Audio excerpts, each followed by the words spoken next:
Welcome to another episode of the MMA Lock-Cast. I'm your host, Manpreet, a.k.a. MMA Lock of the Night, and your boy on Twitter at MMA LOTN. We are fucking back in Big Rob's studio. Obviously, Big Rob's here as well.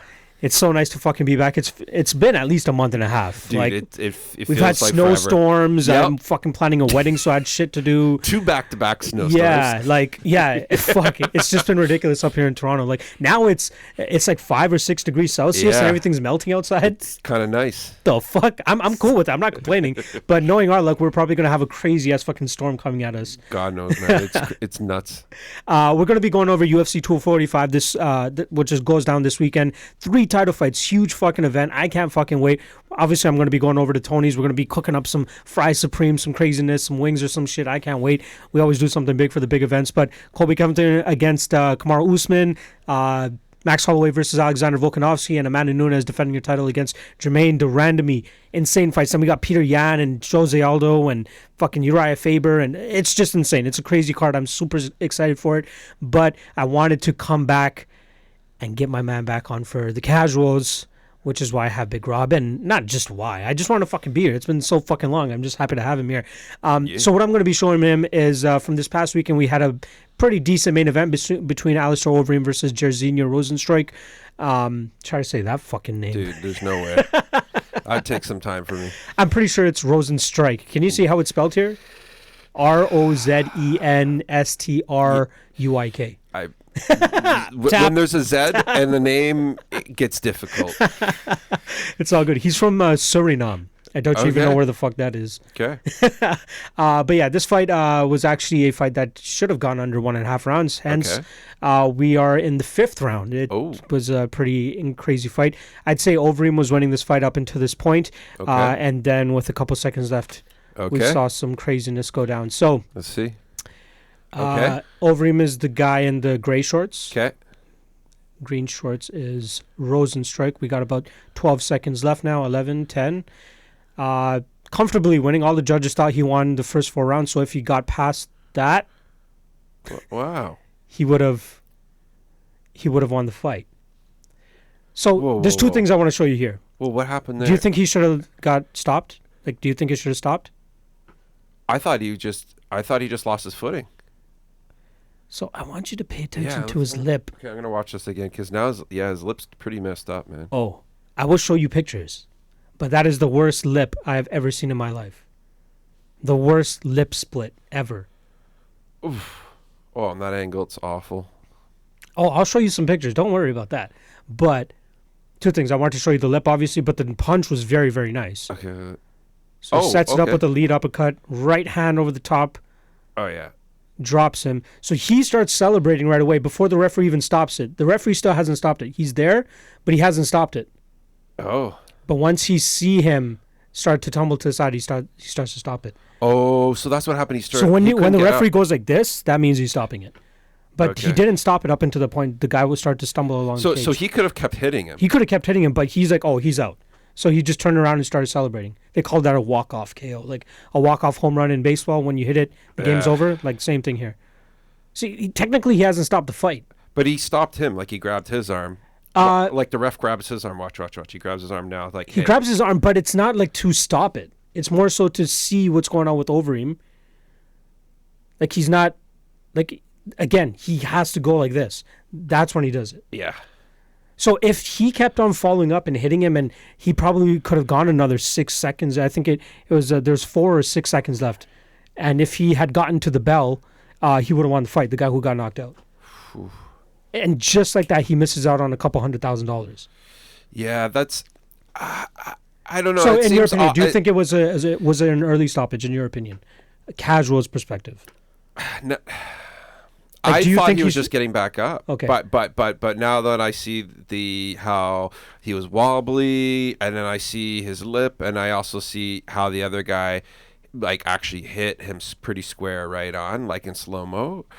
Like you're comfortable with him not having any more damage to I'll put it this way. The other guy, he could have hit him one more time after, and he would have been like messed up. So he totally lost the fight no matter what. It's just a technical thing where it's like the other guy was like, I'm not going to beat the shit out of you kind of a thing. And then he walked away. But technically he should have hit him and knocked You him keep out. going until the referee tells you stop. Right. He was just kind of like, you know what, man, you're done. It's cool. Don't worry. And he just walked away kind of with, oh my God. It's the Joker. Right? Dude. The guy looks like the Joker has a more charming smile than this guy Look now. at that shit, dude. Oh my God. Where is it? Yeah. No, that's not real. What do you mean? You just saw it happen. No, but look. Come on. It's all the way up to the tip of his nose. Yeah, dude. Holy shit. Like you could there's a picture where he has his mouth guard off and you can see his teeth and his gums. Oh my God. And when you said split, I thought you meant like his lip popped or something. Like this is like a tear up his mouth. Yeah. Probably one of the crazier ones I've ever seen. Oh my God. The only other one that comes to mind, but it probably wasn't as bad, was Robbie Lawler back at UFC 189, I want to say. Whoa. But yeah, his was kind of the same What too. is that? I just want to find a good. I guess this is the best That picture. looks awful. He looks... Right? Oh my gosh. Those are the two worst lips I've ever seen. And notice it's like to the side of the lip too. It's never the middle. It's always like right by the side of it. I guess it's the way they hit them. Yeah, for sure. Just the collision of it. I don't recall what he got hit with to cause that, but obviously we saw in this one that I just showed you, it was that one punch that just... And the funny thing is, when I was watching it live, I am absolutely certain when I watched it live, I saw the lip kind of just like move when he was getting dropped. You think you saw it kind of open up? And then when you actually see it, I'm like, oh. That was insane, eh? You showed me some gruesome stuff, but this by far takes the cake. Yeah, it takes the cake. This eh? is pretty. Yeah, this is rude. That's sick. Awesome. Thank you. I'm so glad that I fucking topped anything I've I ever shown like you that, before. man. That's like next level. That's next level. As soon as I saw that happen, I'm like, I can't wait to show this to fucking Rob. Yeah, man. Fuck yeah. That's probably the worst thing you've ever seen. Do you recall anything from the top of your head that like sticks out to you? I'm trying to think of the leg stuff. Oh yeah. That was funky disgusting. Leg and it's just all hanging by his skin. It's just. Yeah, it is a brutal sport at the end of the day, but it's still a fun fucking sport to watch. Oh, yeah, like there's nothing more enticing. Like even that, like the fight was whatever up until the end, and then the guy just gets a Hail Mary fucking punch knockout, and he wins. Insane. Yeah. Yeah. I think that should be it. I'll go let you throw up upstairs or something and fucking oh shit. Get your shit back together.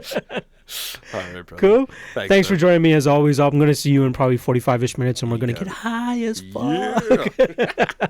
All right. Yes. I am finally back in the seat. It just feels nice to be right here. Like this seat means so much to me. Even this angle, all the lights, all the prettiness. It's just the fucking best. And Big Rob always does it up for me. So it's unfortunate that I haven't been able to be here in the last little while, but we're trying to make it work in our schedules. And it does obviously help that I have the studio back at my place now too. So I'm not like pushed to really push the podcast back too far.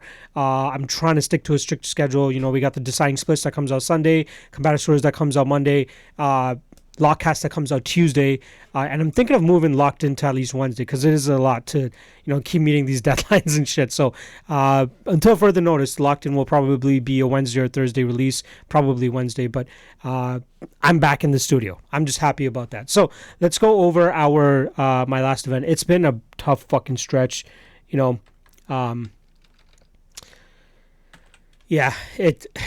It gets a little depressing when I talk about it just because it's something that I feel like I've put in so much work into, and it's just been going to shit for the last couple months now. So it's very disheartening to see the run that I've been on, considering that I feel like I just have so much more to give in this. And I think the most irritating part about it is the fact that, especially the last two events, I'm talking about the Sao Paulo and the DC card, going into fight week and maybe even midway through fight week, I was just so fucking dead set and certain that I'm going to be picking James Krause and Aspen Ladd. And those are going to be my lock of the night plays. And I go in there and fucking change up my strategy for some fucking reason. And we get the under 2.5 on the Antonio Arroyo fight. And then the under 1.5 on this Jairzinho Rosenstrike and Alisher Overeem fight. I don't know what the fuck. Either it's overanalyzing, overthinking it. I don't know what the fuck it is. And speaking of overthinking, I've already placed my UFC 245 bet before I can even get into my own head and stray away from that.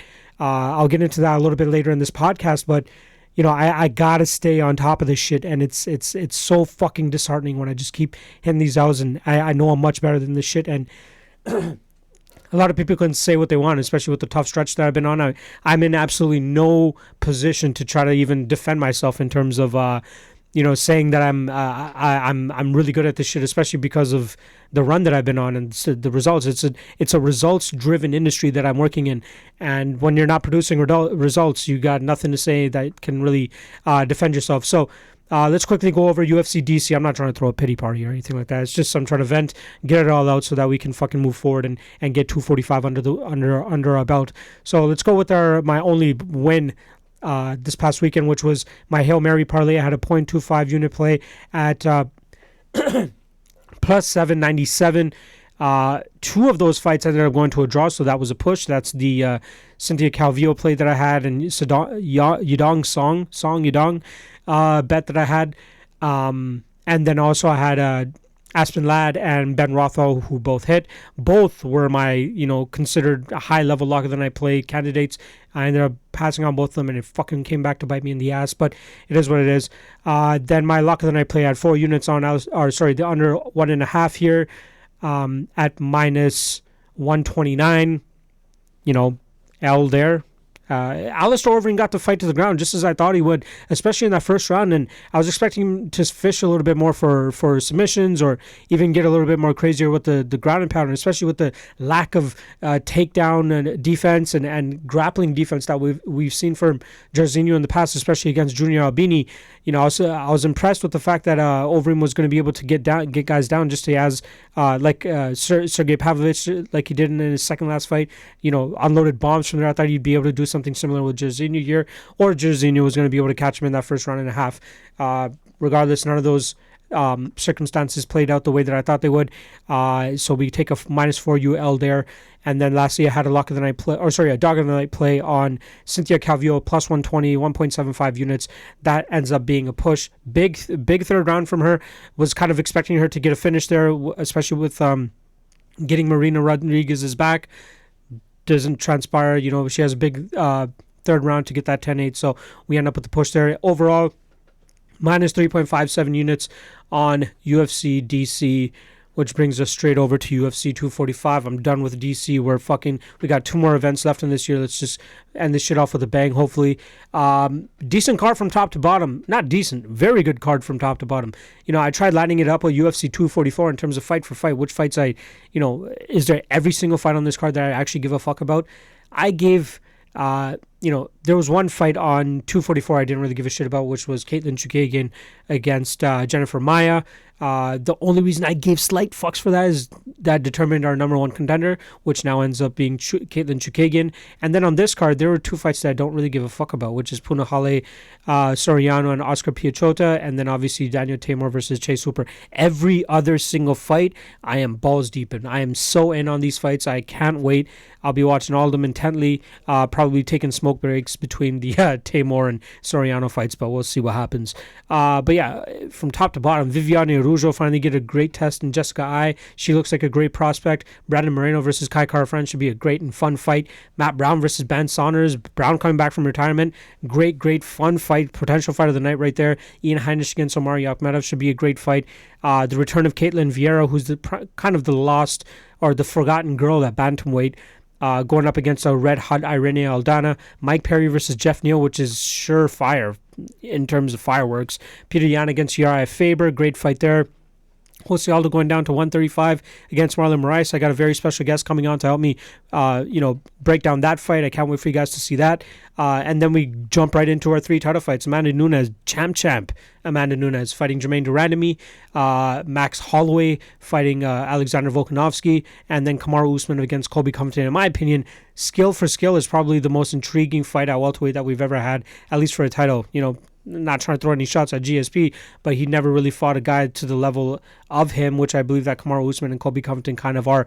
They both kind of have the same-ish style, but I'll break that a little bit more when I get into that fight. So just as I always have for the past couple events now, I'm going to be doing quick picks for the prelims with the exception of one fight, and then I'll get into the main card.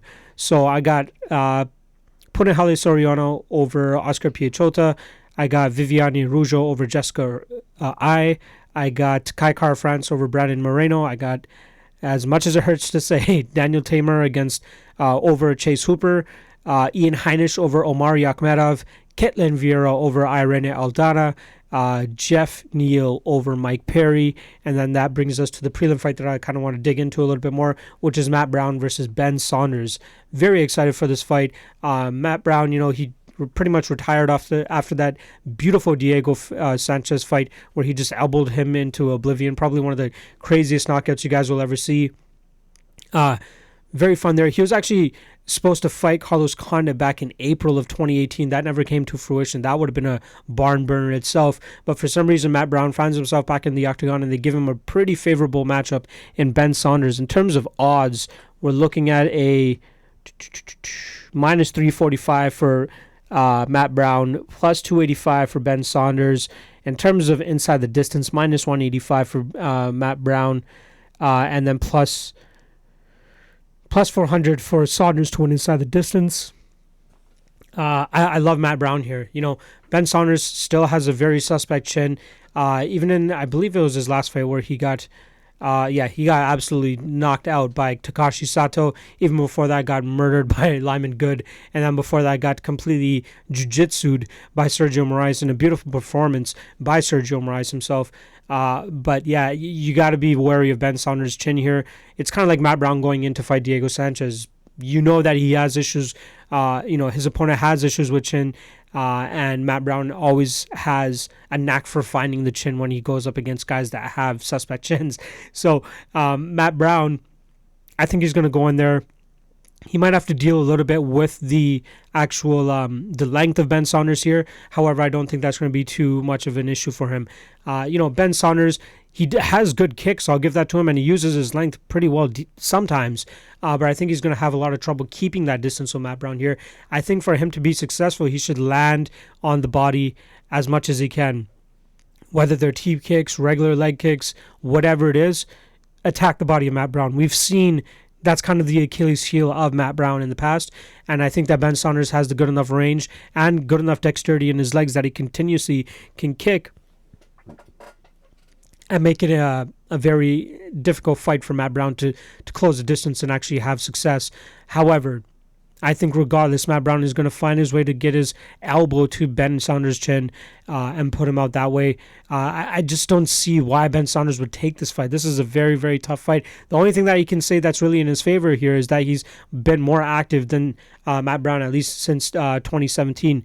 The last time Matt Brown has fought was November of 2017, and since then, Ben Saunders has put together 5 fights. However, he's only gone 1-4 in them. His only victory has been against Jake Ellenberger, who pretty much has lost to everybody. You know what? I just want to take a quick look at Jake Ellenberger's last little stretch. It's not good. So besides the grappling contest that he beat Diego Sanchez in back in May, he has ended his UFC career 0-4. Surprise, surprise, he beat Matt Brown in 2016, but that's a Jake Ellenberger that we just definitely don't know anymore. But I'm going to be going with Matt Brown, probably by second round TKO. I'm going to say it takes at least a round for him to get his feet back under him, and within that amount of time, he should be able to put Ben Saunders out. Would I play him at minus 345? Probably not. I don't know if I'll even put him on my Hail Mary parlay, but I just don't think that, a guy coming off such a long layoff, and even though he has such a huge advantage in terms of punching power, I would still be wary in terms of betting somebody that's had that much amount of time off, just like I have that much of an issue possibly betting Caitlin Vieira. I know I'm not supposed to get into it too much, but minus 165 for Caitlin Vieira. If she's around closer to the minus 120, minus 130ish range, I'd be a little bit more happy to pull the trigger there. But extended layoffs, I'm not about that. All right, that brings us to our main card, which is going to be kicked off by a great fight between Petr Yan and Urijah Faber. Urijah Faber speaking of time off, he did come back in July. After, how long was it? Roughly 3 years off, just about 2.5 years off since he beat Brad Pickett, announced his retirement, and now here he back is against Well, in July, he fought Ricky Simón, knocked him out in 45 seconds, and now establishes himself as one of the top 135ers. And if he beats Petr Yan here, you know, he has the name value and the eye of Henry Cejudo to, you know, possibly challenge for a title, which is kind of crazy. But Petr Yan is not a pushover, and I completely understand why. And I wouldn't be completely upset at the fact that Urijah Faber getting a title shot after beating Petr Yan. But I don't think that's going to happen. Minus 470 for Petr Yan right now, plus 375 for Urijah Faber. I'm all on the Petr Yan train. If you guys have been following my Twitter, you guys will already see that I've placed my lock of the night play, which is a parlay between Petr Yan and Amanda Nunes. And, you know, I'm trying to go the route of not overthinking things here. Obviously, I did tape on both fights. And speaking specifically about Petr Yan, I just don't see how Urijah Faber wins here. If he wants to go for takedowns, he's going to have a tough time taking Petr Yan down. And even if he goes for takedowns, he's going to have to try to close the distance and eat some of those vicious strikes from Petr Yan.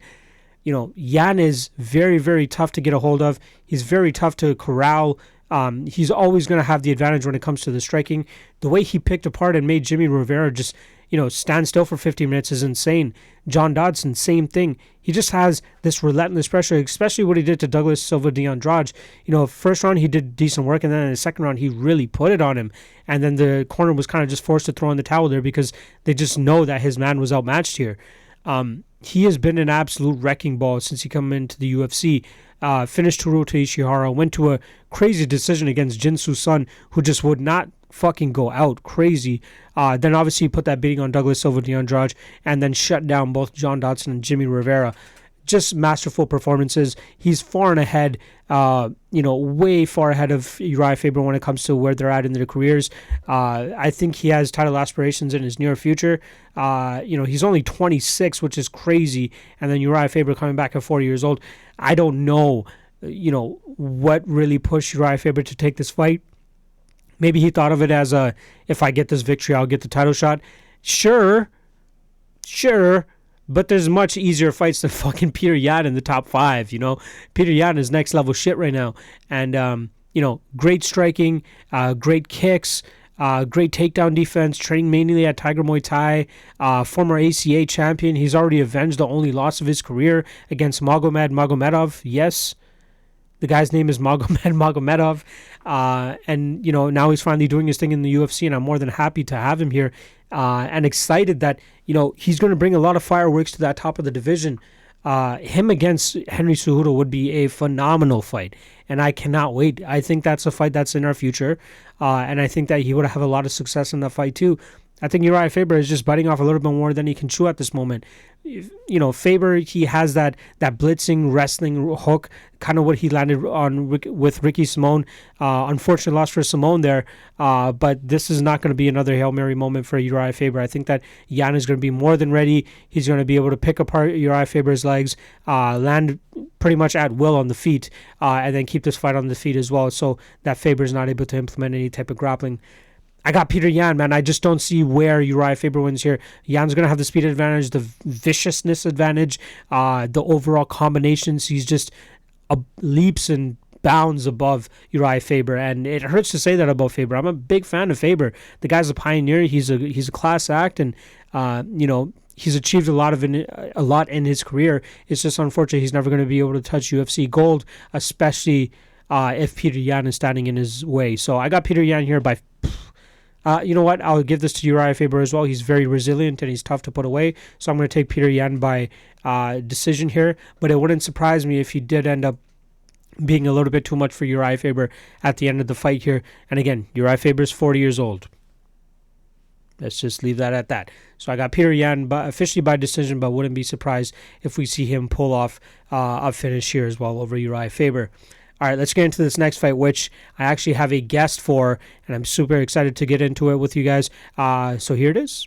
We got my man Dan Levi from Best Fight Picks. You guys can follow him at Best Fight Picks on Twitter. And he's always hosting a podcast with his man Shaq every UFC fight week with Half the Battle. That's pretty much available everywhere. If you guys listen to my podcast, more than likely you guys are listening to his fucking podcast. And then lastly, you guys can check him out at bestfightpicks.com to check out his picks. Dan, what the fuck is going on, man? Chilling, man. Thank you so much for having me on the show. It's good to finally talk to you. Hell yeah, dude. Before we get into the fucking fight that we're supposed to get into, I just want to give you a big shout out, man. Since day one, you have been one of my biggest supporters, and you've been an OG in the game since day one, pretty much. Like, since I got into this game, you were one of the top dogs right off the bat, and to this day, you're the one that's fucking pushing me to keep the Lock-Cast going, and it's been seeing some success, and I'm glad to finally fucking have you on the show to break down a fight. Well, man, I appreciate the kind words, and look, it's all about keeping on going no matter the circumstances, and we all love this sport so much, all the passion we have for it, and I'm excited to break down a really good fight with you here. Fuck yeah. All right, let's just get into this shit. Jose Aldo versus Marlon Moraes. Jose Aldo is coming off a loss over Alexander Volkanovski last time back in May. Volkanovski obviously fighting for the title later in this card, and then we got Marlon Moraes, who had his own title fight against Henry Cejudo earlier this year. Looked like a beast in those first two rounds, and then the third round, something with Henry Cejudo just clicked, and he just put it on him. The odds currently, minus 200 for Marlon Moraes, plus 170 on Jose Aldo. What the fuck do you think about this fight, my man? Well, obviously, the big talking point is the fact that Jose Aldo, the former UFC featherweight champion, is dropping to bantamweight. And it's almost unprecedented in a sense because we thought, oh, he's going to go up to 55s. Remember, he was talking about fighting Petr for a while. And I was always under the assumption that Jose Aldo making 145 pounds, that it takes everything out of him. The guy's on the brink of his body fat. And now he's talking about going down to 135 pounds, which anyone that knows anything about weight cutting knows that the weight cut to bantamweight and flyweight is historically one of the toughest because you're literally on the brink of your body fat. And I already thought he was at that point at featherweight, but now you're talking bantamweight. So, listen, I'm not going to be one of the guys that says he's not going to quite make it to the scale or he's not going to make weight. You know, I'm going to show respect to a former multiple-time world champion. I heard the guy's eating 2 pounds of salad every single day. Yeesh. But MJ, it's just a question of not is he going to make the weight, but how's he going to recover and perform the next day? That's the biggest thing I want to know, man. Dude, I actually used to do backstage work for the UFC back at UFC 129, which was his first fight in the UFC when he fought Mark Hominick. And I remember seeing this guy backstage, and he looked fucked, dude. Andre Pederneiras was pretty much carrying him around the whole time. We were doing this thing where we were trying to get fighters to sign something for charity, and he just didn't even want to look at me. The guy looked fucking horrible. And this we're talking about 2 days before the weigh-ins. I have no idea where the hell he's going to cut this extra 10 pounds from. I don't know if he's going to come in with half a leg or whatever the fuck it is, but I'm absolutely stunned, and I don't know how anybody could, the value is there in terms of plus 170 on Jose Aldo if you want to talk skill for skill, but the depletion of your body, how is he going to come looking into the fight? And we know this guy is notorious for slowing down in later rounds. Yeah, this is a 3-round fight, but this is a 3-round fight being 10 pounds less. You know what I mean? No, absolutely, no doubt about it. And I'm really glad you brought up the fact that historically speaking, Jose Aldo does tend to slow down past the 7-minute mark. Mm-hmm. And interestingly enough, so does his opponent, Marlon Moraes. But the big difference here is that the pace that the fighters push at featherweight compared to bantamweight is night and day because, for example, if you go back and you watch that fight, even Jose Aldo's last 3 fights, right? Mm-hmm. We're talking about the Jeremy Stephens fight, the Renato Moicano fight, and most recently the Alexander Volkanovski fight. There's lots of moments in all those fights where he's able to take a break, he's able to chill, mm-hmm. and then when it's time to let go on some of his combinations, then he's able to do it. But then you look at his opponent, Marlon Moraes, and especially in his last fight against the champ Henry Cejudo. Triple C, baby. Triple C. There's no breaks at bantamweight. There's no breaks at these lower weight classes. You can't take time to breathe and relax, and I feel like the pace is going to be a huge factor here. And another really interesting thing about this matchup is that, statistically speaking, if you look at the numbers between these two guys, Jose Aldo actually has him edged in every area of the game. I'm talking striking and grappling. However, those numbers don't take into account the weight class change, which is such a huge factor here, MJ. I mean, we're talking about, for example, like I just told you, you go back and you watch that fight between Marlon Moraes and Henry Cejudo, and in that second and third round, that pace that Henry Cejudo is pushing on him, that's a flyweight pace. There's no breaks at all in that pace.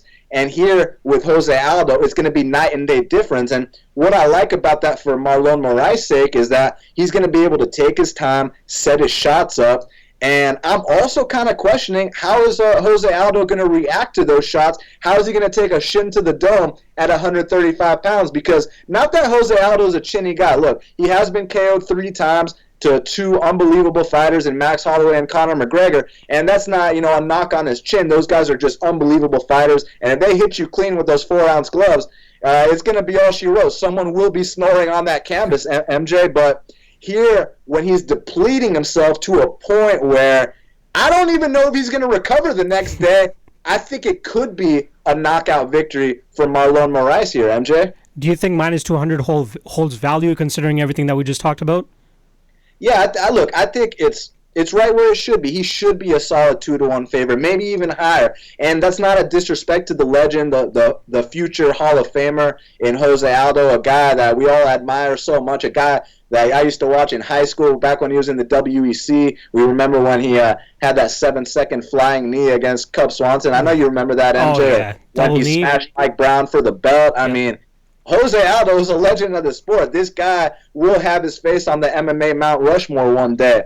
But unfortunately, the sport doesn't care who you are, where you're from, what you've accomplished in the past. All that matters is what's going to happen on Saturday night. And I have a really hard time seeing, visualizing Jose Aldo going out there and reclaiming his past success down a weight class, especially at bantamweight, man. So I do think that the line is justified, and I think you could even make a case for Marlon being a bigger favorite. The only thing is, when you see that plus 170 next to a guy of Jose Aldo's caliber, I mean, you think back to some of his old fights. You think, wow, this is a legend of the sport. This is a former world champion. This is a future Hall of Famer. How could I not take the plus 170 on Jose Aldo? But again, you have to factor in that this guy's going to be emaciated. This guy, we're not entirely sure how he's going to respond to these shots. And when you talk about a one-punch knockout artist, when you talk about a one-hitter quitter, you're talking about Marlon Moraes. So it really has all the recipe for Marlon to go in there and finish him. But again, this is why we tune in on Saturday night. We want to know exactly what the hell is going to happen when these two former champions, one being a former champion and World Series of Fighter, the other one being the UFC and WEC great.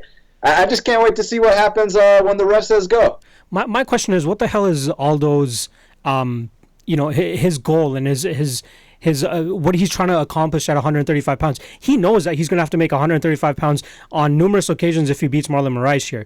He's probably thinking, I want to get a title shot. I want to be a champ, 2 different divisions and all that. But you got to question that a little bit. Like, really, you think you're going to make 135 pounds, older? You already had all these issues cutting down to 145 as well, too. So, I don't know really where his head's at. I think he's kind of just going in there, getting the paycheck, and then seeing what the fuck happens after that. You think he goes back up to 145 if he loses to Moraes here? It's a tough question, but you bring up such great points because what are his goals? And in my mind, I think he kind of viewed it as, okay, well, I already lost to the current champion twice, Max Holloway. I already lost to the number 1 contender, Alexander Volkanovski. So another title shot at featherweight seems so far-fetched at this point for Jose Aldo. And you see the way the sport's evolving. You see how much bigger these guys are getting. The extreme weight cutting is a huge factor these days. If you put Jose Aldo up at 155 pounds, unranked guys are going to go out there and starch him. So it was one of those cases where Jose Aldo has a lot of pride. And I want to refer to a legend of the sport whose name is Mauricio Shogun Rua. And what I like about Shogun so much is that when his, title run days were kind of over, he didn't just retire. He didn't just start, going out there getting knocked out by every single guy he fought. What he did was, and actually now he's on the best run of his UFC career, by the way. Which is crazy. He's undefeated, I believe, in 4 of his last 5, I think is what it is. Correct, But what I'm trying to get at here is that he doesn't have any delusions of grandeurs anymore. This guy already accomplished what he needs to accomplish, so now he's fighting for the love of the game. And fighting for the love of the game means you don't have to go out there and fight ranked opponents every single time. Just go out. You're still going to get your 6-figure paycheck, you know what I mean? So when you look at a guy like Mauricio Shogun, now he's fighting Paul Craig. If you would have told me 5 years ago that Shogun's fighting a fucking guy named Paul Craig, and going to a draw, he's going out there and not only fighting a guy, he's going to a draw with a guy that couldn't even hold his jockstrap a couple of years ago. So it's one of those things where these guys need to understand that the sport is consistently evolving, and if I was repping Jose Aldo, if I was one of his people, and I watch him go out there and starch Marlon Moraes after all this shit we've been talking about. But, I wouldn't call it shit talk. We're talking facts here. Exactly. Facts and respect. We love the future Hall of Famer and the former champion. But it's one of those things where I would have liked to see Jose Aldo not necessarily take easier fights at featherweight, but easier fights at featherweight. Look, you don't have to fight Alexander Volkanovski anymore. Nope. You don't have to fight, Zabit Magomed Sharipov or Calvin Kattar. How about we put you in there with the Cub Swanson rematch? Give me a zombie rematch. I wouldn't even mind the Korean zombie rematch there too.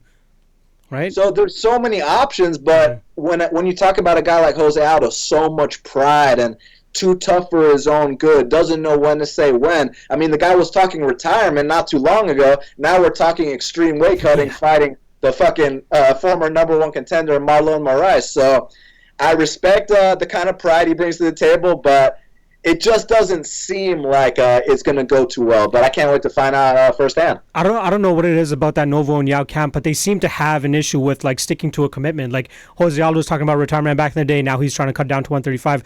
Andre Petr is talking about not wanting to travel and corner fighters anymore, and this guy's still doing it. I think like 2 years after he said he wouldn't.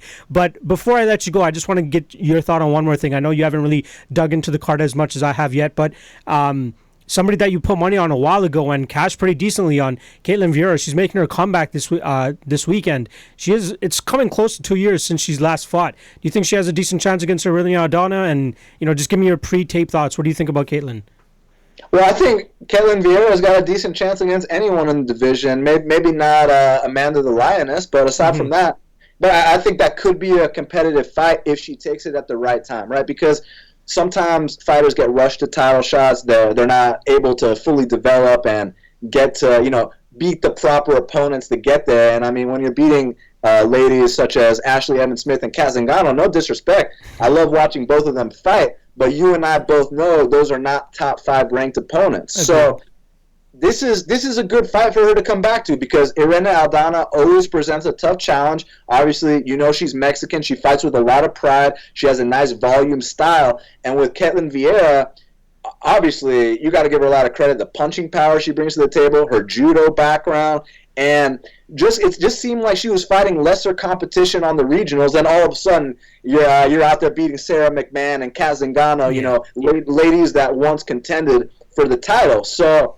now she's made a name for herself, but we don't know the extent of how she's recovered from her injuries and things along those lines. And one other, I guess, quote-unquote criticism or whatever, because I bet big on Ketlen Vieira against Kat Zingano. It was a pick-em line when I bet it, man. And I remember that. Fight actually went to split decision, which, watching it live, I thought it was a clear victory for Ketlen Vieira. But in that third round, there's moments where she does what we like to refer to as the Nova. And I'm glad we're talking about Jose Aldo too, because Jose Aldo also trains at Nova União. And when we talk about the Nova, it's when guys like Renan Barão, Jose Aldo, even Ketlen Vieira, they give everything they got in those first 2 rounds. And in that third round, they're not going to quit or nothing like that. They're as tough as they come, but they kind of become a little bit of walking punching bags, and you don't want that to happen in a third round against someone such as Irene Aldana, because she's known for that volume style. So I think the first 2 rounds,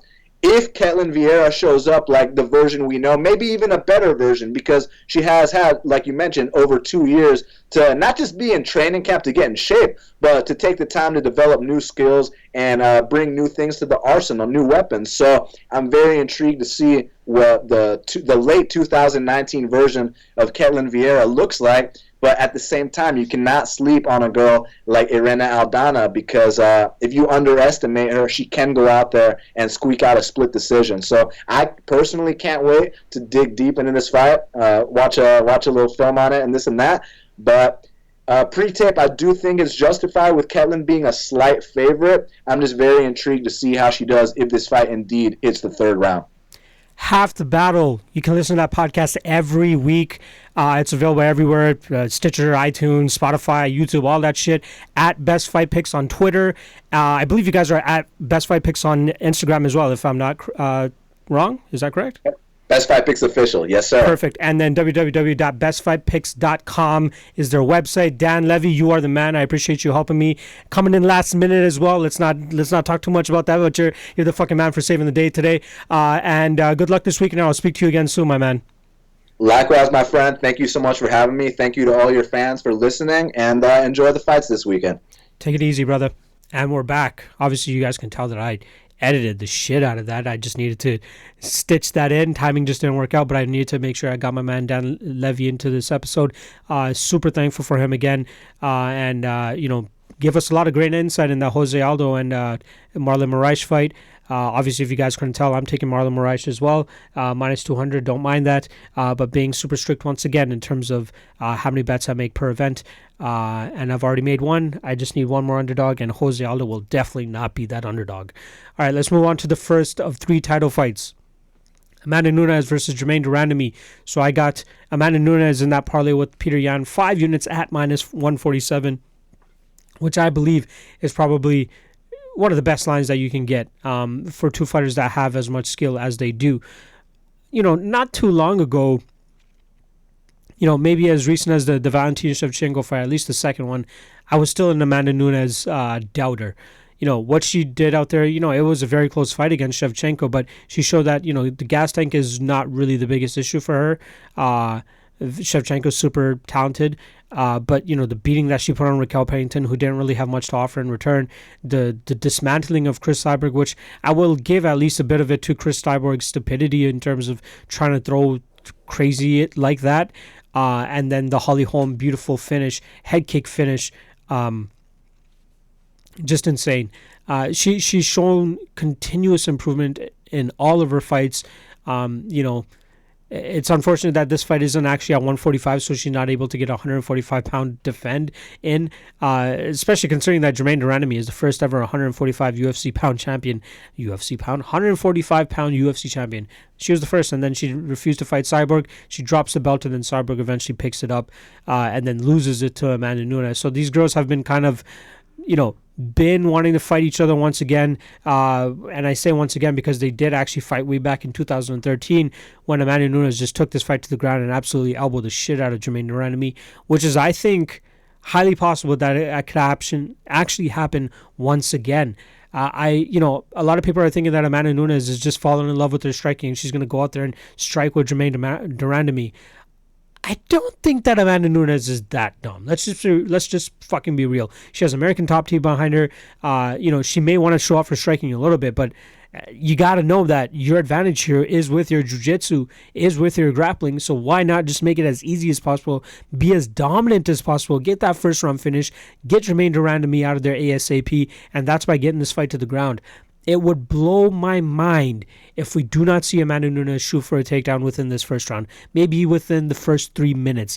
If she's not engaging within 3 to 3.5 minutes in terms of with her grappling, I would probably shoot myself in the face. I'm going to be completely honest.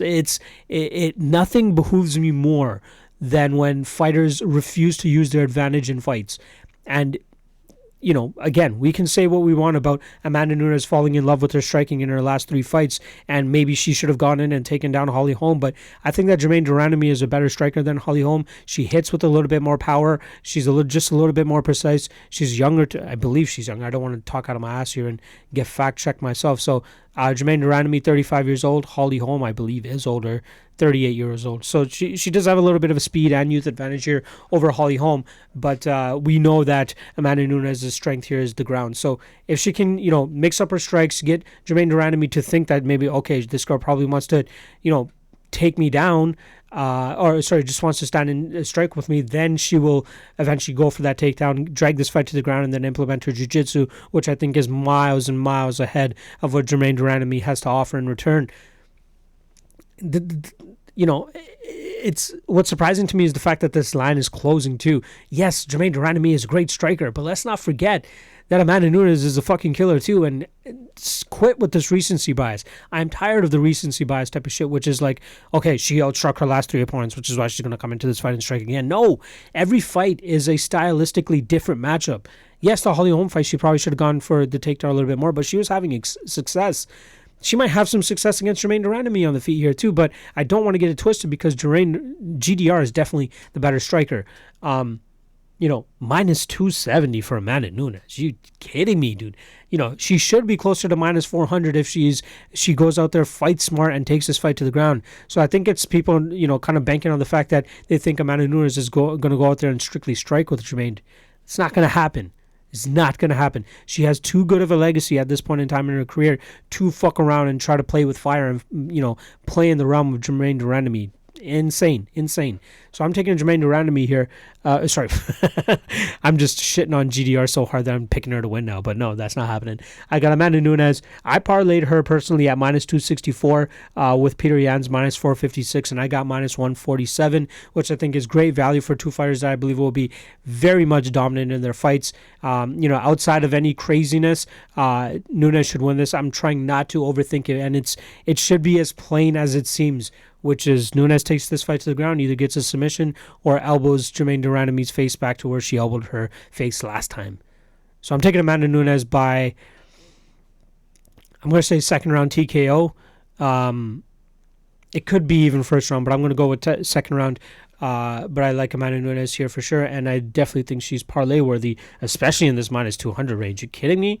Even minus 300, up to minus 400, I would even parlay her. But I'm taking the gift, which is the minus 264, and parlaying that with Petr Yan. All right, let's get into our co-main event of the night, which is another title fight between Max Holloway versus Alexander Volkanovski. The odds currently sitting at minus 170 for Max Holloway, plus 150 for Alexander Volkanovski. Volkanovski has been a bit of a money train since he's come into the UFC for me. I've been following him pretty much from the get-go. Cashed on him over Jeremy Kenney, cashed on him over Darren Elkins, cashed on him over Chad Mendes, cashed on him over Jose Aldo, and I'm looking to make a small play on him here against Max Holloway. However, I will wait on the line to possibly get a little bit better. I think plus 150 is a little bit, it's a little right, but I think that people are going to be on Max Holloway here. I think they see the size advantage. I think they see, Volkanovski, being hit by Chad Mendes, not having the best success in that fight before he turned around and got the finish.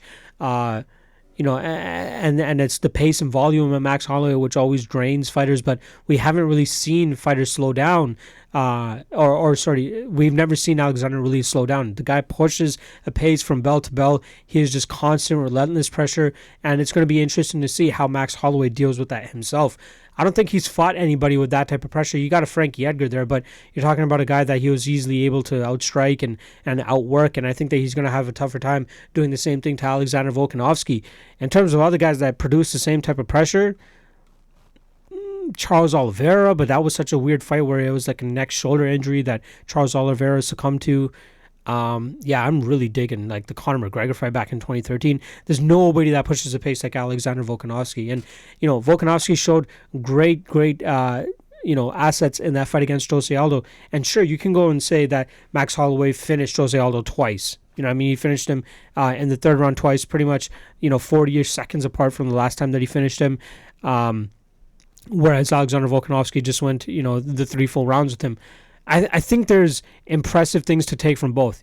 With Max Holloway beating Jose Aldo, you're talking about a guy that stood with him for fucking 3.5 rounds and then eventually finished him. 2.5 rounds and then eventually finished him near the ending of the third just by, overwhelming him, pressuring him, putting up a pace that Aldo wasn't able to keep up with. With Volkanovski, you're talking about a guy that kept it a little bit closer but was still decisively winning that fight. At no point was Volkanovski ever really, hurt. There was one flying knee that Jose Aldo kind of landed, but it just wasn't enough to really stagger him or anything. But Volkanovski, using his strength, pushing Aldo against the cage, landing beautiful kicks. And I think that's one part that's really, understated is Volkanovski's kicking game. He pretty much outkicked Jose Aldo there, which is kind of weird. If he's able to implement that same type of kicking game against Max Holloway here, I think he could have a lot of success. If he slows down Holloway, if he keeps Holloway moving back, I don't know if Holloway's going to be as successful, trying to push that pressure and that striking. I just love Volkanovski's tenacity, forward movement, pressure, and pace. And I know that's what Max Holloway brings in return, and I think he'll have the sharper striking. But what is Holloway going to do when Volkanovski starts pushing him up against the cage, starts making him wear his weight, starts kneeing those legs, starts to slow down Max Holloway? I'm intrigued. I'm absolutely intrigued by that. I'll still give the edge to Max Holloway in terms of, he should be the rightful betting favorite, and I feel like we will just get a little bit more value on Alexander Volkanovski than the plus 150 he's currently at. Even at Pinnacle, he's sitting at plus 146. So I want to wait a little bit more to see if there's going to be more money that comes in on Max Holloway, which I truly think there will be. I would probably pull the trigger at plus 170, plus 175 for Alexander Volkanovski, strictly because I don't know any other dogs that I'm really leaning on throughout the card to pull off an upset. Just quickly scanning the card right now, there's really not, like, Urijah Aldana plus 145, just not a large enough line for me. Germaine Randamie, you guys already know that I'm on Nunes fully here. Colby Covington either. Like, I just want to stay away from that main event fight. So I think Volkanovski, in my opinion, is like the livest dog we have here, taking skill sets into consideration. And Max Holloway, he's coming off a victory over Frankie Edgar. He did start the year off on a loss to Dustin Poirier, who was able to push the pressure a little bit more and just be more crisp with the striking. If Volkanovski can, establish those leg kicks, get Max Holloway, hurting a little bit, he can start to put together his striking a little bit more. His left kick to the leg, followed by his right hook, is one of the better combinations I've seen out there. He's very crisp with it. He's able to he landed pretty much at will on Jose Aldo with that strike as well too, or with that combination. So that was kind of concerning on Aldo's part. But I love Volkanovski in this spot. I'm just waiting on better underdog money here. I think that we'll get it because Max Holloway does have the bigger name, and I think that we will see money kind of shift towards Max Holloway over the next couple of days. And again, it's only Monday, so I think we still have a couple of days before the lines really settle into where they're supposed to be, and I would gladly take a shot on Alexander Volkanovski here. So I'm going to take Volkanovski to win. Simple as that. I'd probably put 1 or 1.25 units on it. I'm confident in it, but not super confident. This is fucking Max Holloway. I love Max Holloway, one of my favorite fighters, but Volkanovski's won me a lot of fucking money, and even if I lose a little bit on him here, he's definitely won me more money than he's ever lost me money, so I wouldn't be super mad. But I definitely like the threats that he brings against Max Holloway here, and I like the style that he'll bring to possibly not break Max Holloway, because I don't think that Max Holloway can really be broken, but I think that he'll be able to establish a pace, pressure, and impose a strength advantage to outpoint Max Holloway in these rounds and come away with a new title and bring a new another title down to, what's that training camp that they have? City Kickboxing with Israel Adesanya, and they got a couple other guys, Dan Hooker, who's on the rise too. So that's a big team out there. Eugene Behrman, I believe, is his head coach. Doing fantastic work with the guys down there, and this will just be another accolade and another feather in the cap when they get Volkanovski to bring back another title to their gym. So I got Volkanovski by decision here. I think it's going to be a really close fight. Going to lean the underdog and go with Volkanovski via decision. Let me just get a sip of water.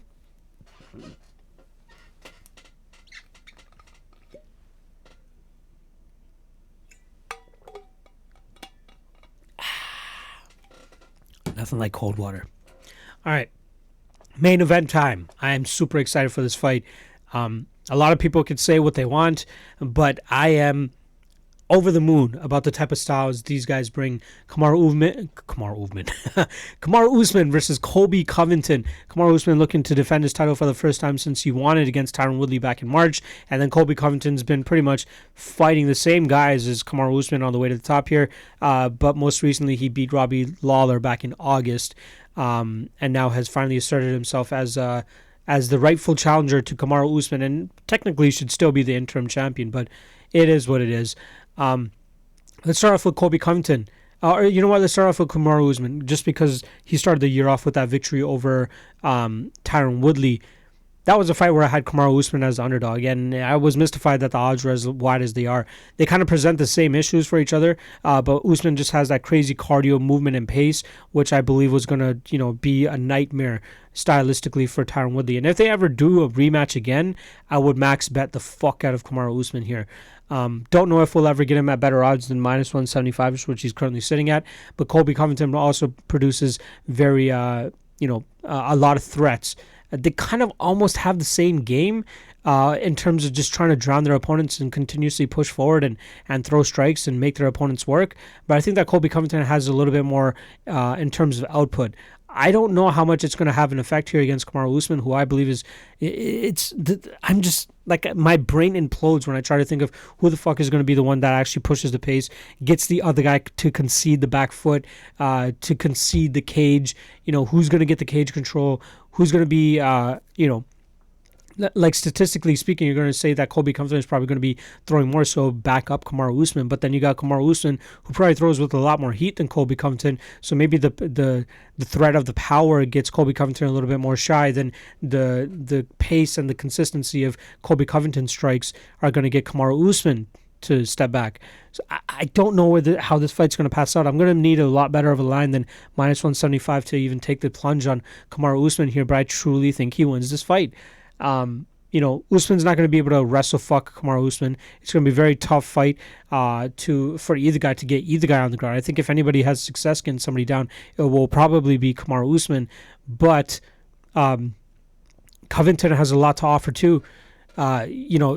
He's got to think that since the Damian Maia fight, he's had to really put a fucking microphone in front of his face and start yelling to the crowd to finally get noticed. I just recently saw a clip where he said that he was getting threatened to get cut even if he loses one of his next fights, or it was just on the last fight of his deal they weren't going to re-sign him just because he wasn't that fun of a fighter to watch.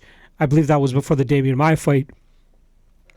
And now you kind of understand why he's this loudmouth, but he finally has his title shot. He finally has his moment to push forward, and it's going to be tough for me to see how he concedes the back foot, just considering the route that he's taken to get the stardom that he currently has. It's just tough for me to see him impose his will on Kamaru Usman, who's just been such a imposer himself. Like, he's just been the guy always moving forward and landing big strikes. He has a great power right hand, which he can launch right into his takedowns.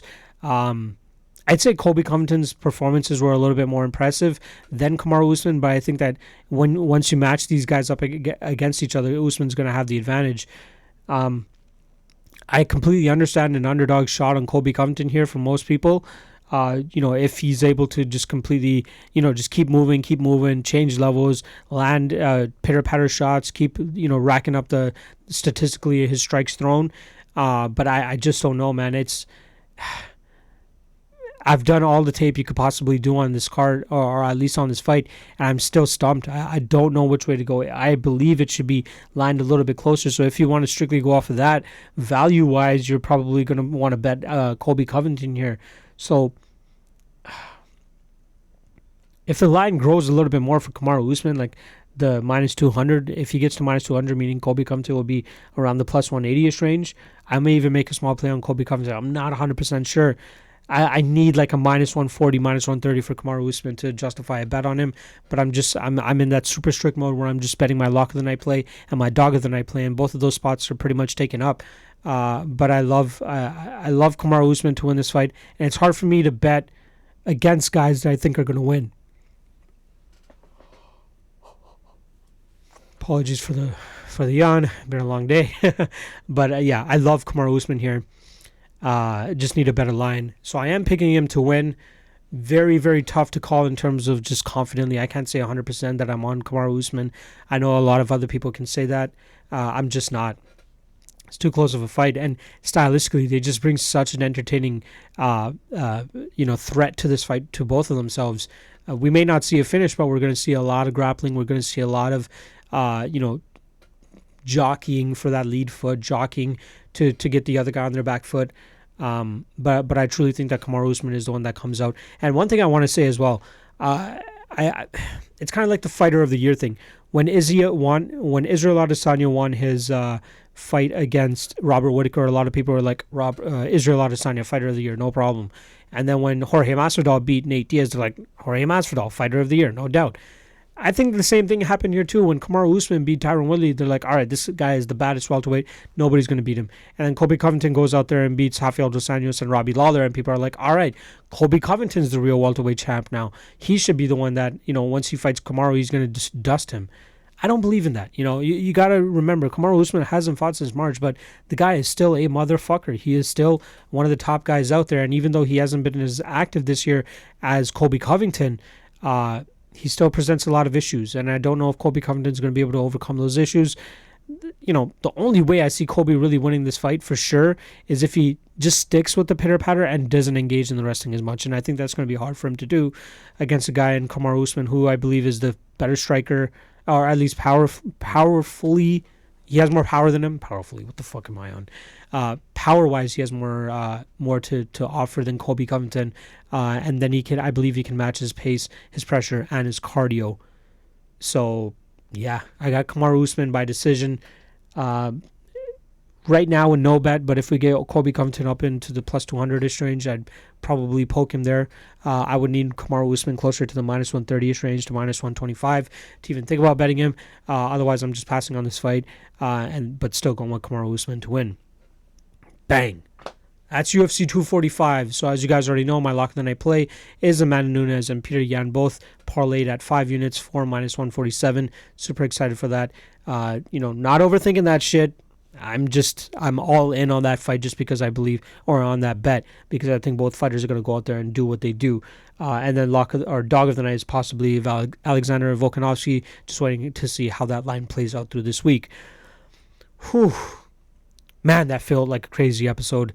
All right, to cap off the episode, the Lock of the Night Challenge 2020 kicks off January 18th, but I'm going to be doing an early bird sign-up draw pretty much. If you guys already saw, I have 2 MMA mugs that I'm going to be giving away, as well as a MMA Lock of the Night shirt. Unfortunately, it only comes in a large size, so hopefully you guys are cool with that. But, if you guys sign up for that, I'm going to put... sign up for the Lock of the Night Challenge. Is a $25 game and a $100 game. If you guys sign in before December 21st, I'll be doing a draw on December 22nd to give away those 3 things to 3 different people, all who signed up before that. I've already gotten about 4 or 5 signups in this time, so let's get this train going a little bit more. I know a lot of people were interested earlier in the year a couple months ago when I first started this up.